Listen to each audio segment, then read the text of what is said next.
નમસ્કાર મિત્રો, જય કેદારનાથ. દરેક યુટ્યુબરનો એક જ problem, copyright claim, copyright strike. Copyright strike અને કોપીરાઇટ ક્લેમ શા માટે આવે છે? આખરે શું છે આ કોપીરાઇટ સ્ટ્રાઇક અને કોપીરાઇટ ક્લેમ?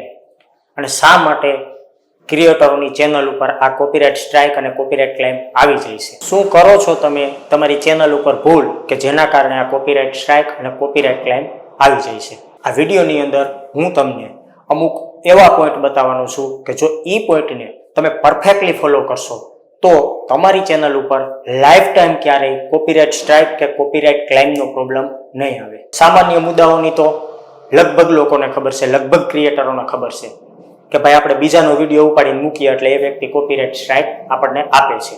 પણ જે મોટામાં મોટી ભૂલો કરો છો, અમુક પોઈન્ટ એવા છે, વિઝિબલ પોઈન્ટ કે જે તમારી નજર સામે નથી પણ ખરેખર એની ઉપર પણ કોપીરાઇટ સ્ટ્રાઇક અને કોપીરાઇટ ક્લેમ આવી શકે છે. અને આ ભૂલના કારણે જ તમારી ચેનલ ઉપર સ્ટ્રાઇક આવે છે અને તમારી ચેનલ ડિલીટ થઈ જાય છે. તો આ બધા પોઈન્ટ હું ક્લિયરલી તમને સમજાવવાનો છું કે કયા કયા મુદ્દાઓ છે કે જે મુદ્દાઓના કારણે તમે ભૂલ કરી જાવ છો અને કોપીરાઇટ સ્ટ્રાઇકનો તમારે સામનો કરવો પડે છે. તો જો આ વિડીયો તમને પસંદ આવે તો વિડીયોને લાઇક કરી દેજો, વિડીયોને શેર કરી દેજો અને મારી આ ચેનલને સબસ્ક્રાઇબ કરી લેજો, કારણ કે આવા જ એજ્યુકેશનથી ભરપૂર વિડીયો હું તમારા માટે દરરોજ બનાવતો રહું છું. ચાલો હવે આપણે વાત કરીએ કોપીરાઇટ સ્ટ્રાઇકની અને કોપીરાઇટ ક્લેમ બંને આપણે સાથે લેતા જશું. તો કોઈ પણ અધર વ્યક્તિનો વિડીયો ઉપાડી અને તમે તમારી ચેનલ ઉપર મૂકો છો તો કોપીરાઇટ સ્ટ્રાઇક આવવાની જ છે અને એ તમને પણ ખબર છે. પરંતુ તમે તમારો ઓરિજિનલ કન્ટેન્ટ બનાવી અને જો તમે મૂકો, તમારી ચેનલ ઉપર ઓરિજિનલ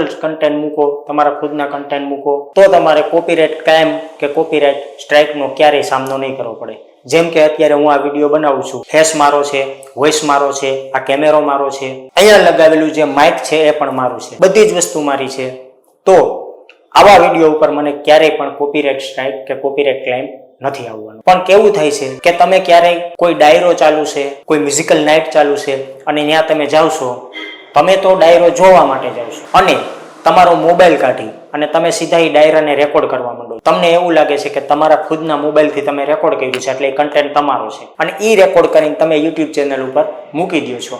તમને એમ થાય છે કે તમારા જ મોબાઈલથી તમે શૂટ કર્યું છે, એમાં કોઈ ગીત નથી વાગતું, જે ડાયરો ચાલુ છે એ ડાયરો છે અને તમે એ ડાયરાને તમારી ચેનલ ઉપર મૂકી દો છો અને એની ઉપર પણ કોપીરાઇટ સ્ટ્રાઇક આવી જાય છે. શા માટે આવી જાય છે એ જણાવી દઉં કે જે ડાયરો ઓલરેડી ચાલુ છે એની અંદર 2 કે 3 કેમેરા દ્વારા લાઈવ પણ ચાલુ છે, જે યુટ્યુબ ઉપર ઓલરેડી લાઈવ ચાલુ છે.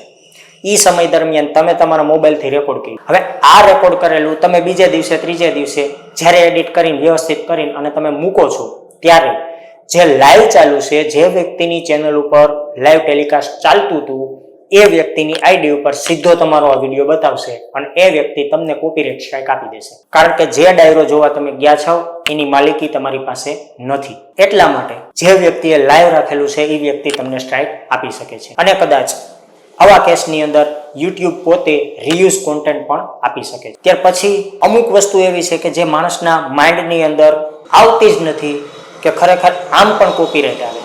એ મુદ્દો હું તમને સમજાવી દઉં છું. દાખલા તરીકે અત્યારે આ વિડીયો હું રેકોર્ડ કરી રહ્યો છું. આ વિડીયોમાં બધી જ વસ્તુ મારી છે. આ માઇક મારું છે, અવાજ મારો છે, ફેસ મારો છે અને કેમેરો પણ મારો છે, બધું જ મારું છે. છતાં પણ મારા આ વિડીયો ઉપર કોપીરાઇટ સ્ટ્રાઇક આવી છે. હવે કેવી રીતે આવી છે? આવો એક કિસ્સો મેં જોયેલો છે, એક વ્યક્તિની ચેનલ ઉપર આવું બનેલું છે, એટલે મને ખ્યાલ આવી ગયો કે ખરેખર આવી રીતે પણ કોપીરાઇટ સ્ટ્રાઇક આવે છે. હવે આપણે જ્યારે કોમ્પ્યુટર હોય આપણું, એને સેટઅપ મારીએ છીએ નવું, ત્યારે એમાં જે ડેસ્કટોપ આવે છે, એ જે બેકગ્રાઉન્ડ છે, એ બેકગ્રાઉન્ડ છે એ માઇક્રોસોફ્ટ કંપનીનું પોતાનું છે. હવે એ બેકગ્રાઉન્ડ મને બહુ જ ગમે છે, એટલે એ બેકગ્રાઉન્ડ છે એની મેં પ્રિન્ટ કઢાવી છે. પ્રિન્ટ કઢાવી અને પછી મેં શું કર્યું કે મારે પાછળ તમે જે બેકગ્રાઉન્ડ જોઈ રહ્યા છો આખે આખું મારેલું છે, એ બેકગ્રાઉન્ડની જગ્યાએ મેં માઇક્રોસોફ્ટનું બેકગ્રાઉન્ડ રાખેલું હતું અને એમાં હું વિડીયો રેકોર્ડ કરતો હતો. વિડીયોમાં બધું મારું હતું, વોઇસ મારો, ફેસ મારો, કેમેરો મારો, માઇક મારું, બધું મારું. પણ જે પાછળ બેકગ્રાઉન્ડ છે એ બેકગ્રાઉન્ડ માઇક્રોસોફ્ટ કંપનીનું મેં પ્રિન્ટ કઢાવીને રાખેલું હતું. એ બેકગ્રાઉન્ડ ઉપર મને માઇક્રોસોફ્ટ કંપનીએ કોપીરાઇટ સ્ટ્રાઇક આપ્યો. આવા મુદ્દાઓ ઉપર પણ કોપીરાઇટ સ્ટ્રાઇક આવી શકે છે. ત્યાર પછી મિત્રો ઘણા બધાની ચેનલ મેં એવી પણ જોઈ છે કે જે લોકો શું કરે છે કે ટીવી ચાલુ હોય અને ટીવીની અંદર કોઈ સિરિયલ આવતી હોય, કોઈ શો આવતો હોય. માની લ્યો, જસ્ટ એક્ઝામ્પલ કહું કે સોની ટેલિવિઝન ચાલુ છે અત્યારે અને એની અંદર ક્રાઇમ પેટ્રોલનો એપિસોડ ચાલુ છે, તો પોતે પોતાનો મોબાઈલ લઈ અને ટીવીની સ્ક્રીનની સામે રાખી અને આ ક્રાઇમ પેટ્રોલનો આખો એપિસોડ રેકોર્ડ કરી લે છે. રેકોર્ડ કરીને એમાં કાંઈ પણ ચેન્જીસ પણ કરી નાખે છે, ઓરિજિનલ વર્ટિકલ કરી નાખે છે, કલરમાં ચેન્જીસ કરી નાખે છે, થોડુંક ઝૂમ કરી દે છે. આ બધી પ્રક્રિયા કરી અને એ વિડીયો એની ચેનલ ઉપર અપલોડ કરી દેશે. પણ આવો વિડીયો અપલોડ કરશો, આની ઉપર પણ તમને 100% કોપીરાઇટ સ્ટ્રાઇક લાગવાની છે, કારણ કે મોબાઈલ તમારો છે, ટીવી તમારી છે, રેકોર્ડ તમે કરો છો, પણ જે શો ચાલુ છે એ શોના માલિક તમે નથી, એનો માલિક સોની ટેલિવિઝન છે. અને તમે આવો વિડીયો અપલોડ કરશો તો એની ઉપર તમને સોની ટેલિવિઝન છે એ ચોક્કસપણે કોપીરાઇટ સ્ટ્રાઇક આપશે અને તમારી ચેનલ ડિલીટ પણ થઈ શકે છે. તો આવા કોઈ પણ જે શો ચાલુ હોય ટીવી ઉપર, એમને પણ તમે રેકોર્ડ કરીને તમારી ચેનલ ઉપર નથી મૂકી શકતા. ત્યાર પછી જે આ લોકો કોમેડી વિડીયો બનાવે છે, કોમેડી વિડીયોની અંદર તમે જોતા હોય, ઘણા વિડીયોની અંદર તમે જોતા હશો કે નાના પાટેકર છે એ જે ઓલું જોરદાર હસતો હોય એવા કોમેડી વિડીયો ઉપર આ કટકા કે ક્લિપો મૂકવામાં આવે છે. તો એ જે પિક્ચર છે એ પિક્ચરનો જે ડાયરેક્ટર છે, માલિક છે, એ જો ધારે તો તમને કોપીરાઇટ સ્ટ્રાઇક આપી શકે. સિમ્પલ રીતે સમજાવી દઉં કે હું જે આ દરરોજને માટે વિડીયો બનાવું છું એમાંથી તમને કોઈ 1 સેકન્ડ પૂરતો પણ મારો મુદ્દો પસંદ આવ્યો છે અને તમે મારો વિડીયો ડાઉનલોડ કર્યો છે, ડાઉનલોડ કરીને એ મુદ્દાને તમે તમારા વિડીયોની અંદર 1 સેકન્ડ કે 2 સેકન્ડ પૂરતો પણ જો દર્શાવો છો, દેખાડો છો, તો મને તરત ખબર પડી જશે અને હું તમને લીગલી રીતે કોપીરાઇટ સ્ટ્રાઇક આપી દઈશ. આ રીતે પણ કોપીરાઇટ સ્ટ્રાઇક આવી શકે છે. બધું મળીને જો તમને સિમ્પલ રીતે સમજાવું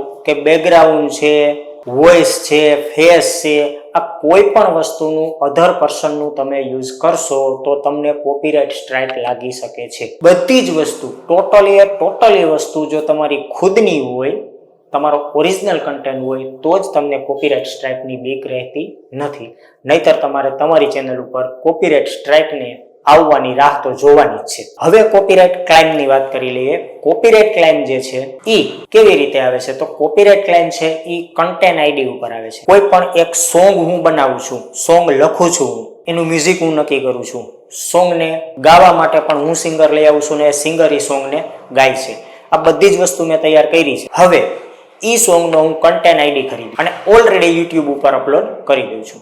હવે કોઈ પણ વ્યક્તિને આ સોંગ પસંદ આવે છે અને એ સોંગને એ વ્યક્તિ પોતાના વિડીયોમાં ઉપયોગ કરશે તો કોપીરાઇટ ક્લેમ લાગશે. બીજી વસ્તુ કે કોઈ પણ જગ્યાએ, માની લ્યો કે એક્ઝામ્પલ આપી દઉં કે તમે વ્લોગિંગ વિડીયો કરો છો, વ્લોગિંગની અંદર તમારા મોબાઈલથી શૂટ કરો છો, સામે વ્યક્તિઓ પણ તમારા છે, તમે બધા મળીને એક હોટલની અંદર જમવા જાવ છો, હોટલની અંદર વોઇસ પણ તમારો છે, સામે લોકો પણ તમારા છે, બધું તમારું છે, પણ ઈ હોટલની અંદર આવ સ્લોમાં કોઈ મ્યુઝિક વાગી રહ્યું છે અને તમારા વ્લોગિંગની અંદર તમારા ઓડિયોની સાથે, તમારા અવાજની સાથે એ મ્યુઝિક પણ બેકગ્રાઉન્ડની અંદર ધીમું રેકોર્ડ થઈ ગયું છે અને આ વિડીયો તમે અપલોડ કરશો તો એમાં પણ તમને કોપીરાઇટ ક્લેમ લાગશે. કારણ કે વ્લોગિંગ તમારો છે, મોબાઈલ તમારો છે, રેકોર્ડિંગ તમારું છે, અવાજ તમારો છે, પણ બેકગ્રાઉન્ડમાં જે મ્યુઝિક વાગે છે એ મ્યુઝિક તમારું ખુદનું નથી.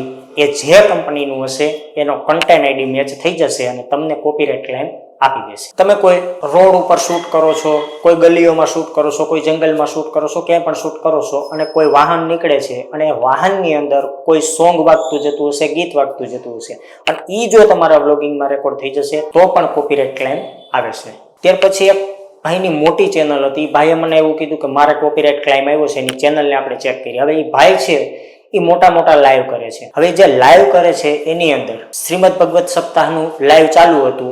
વક્તા છે એ પોતાનું વક્તા રજૂ કરતા હતા, બોલતા હતા, ભગવત સપ્તાહ ચાલુ હતી. વચ્ચે જ્યારે બ્રેક આવ્યો, ભાઈનું લાઈવ ચાલુ હતું, વચ્ચે જ્યારે બ્રેક આવ્યો, હવે બ્રેક આવ્યો ત્યારે જે સાઉન્ડ સિસ્ટમ જે ઓપરેટ કરે છે એણે એક ભક્તિ સાગરનું ગીત પ્લે કરી દીધું. તો જે લાઈવ ચાલતું હતું એ લાઈવની અંદર આ ગીત પણ એક થોડુંક અમથું રેકોર્ડ થઈ ગયું. તો એ માત્ર 2-5 સેકન્ડ પૂરતું પણ એ જે ગીત રેકોર્ડ થઈ ગયું છે, લાઈવની અંદર ચાલ્યું ગયું છે, એમાં પણ એને કોપીરાઇટ ક્લેમ આવી ગયું છે.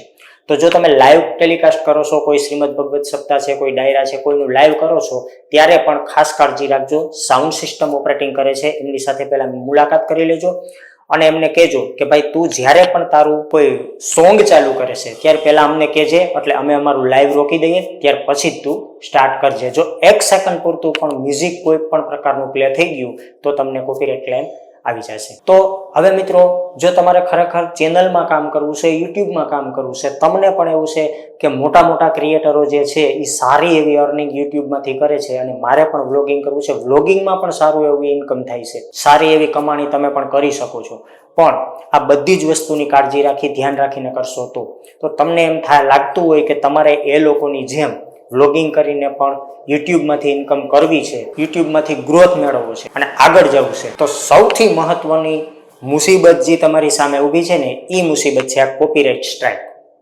એટલે કોપીરાઇટ સ્ટ્રાઇક તમારી ચેનલ ઉપર એક વખત આવી ગઈ તો એને કાઢવી પણ ખૂબ અઘરી છે.